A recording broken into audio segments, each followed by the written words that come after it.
नागपूरमध्ये काही अफवा पसरवल्यामुळे धार्मिक तणाव निर्माण होण्याची स्थिती निर्माण झाली आहे। या सर्व परिस्थितीमुळे नागपूरने नेहमी शांततेचा इतिहास हे नागपूरची विशेषता राहिलेली आहे। माझी सर्व बांधवांना विनंती आहे की त्यांनी कुठल्याही प्रकारच्या अफवांवर विश्वास ठेवू नये, शांतता प्रस्थापित करावी आणि कोणीही रस्त्यावर येऊ नये। सगळ्यांनी कायदा आणि व्यवस्थेला सहकार्य करावं आणि सलोख्याचं आणि सौहार्दाचं वातावरण ठेवण्याची नागपूरची जी परंपरा आहे त्या परंपरेनुरूप आपला व्यवहार करावा। ज्या ज्या लोकांनी चुका केल्या असतील किंवा ज्यांनी गैरकायदेशीर कृत्य केले असतील त्यांच्यावर सरकार कारवाई करेल असा विश्वास मी आपल्या सगळ्यांना देतो।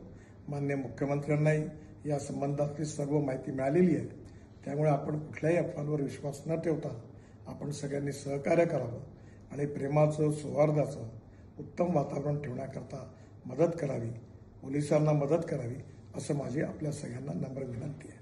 नमस्कार।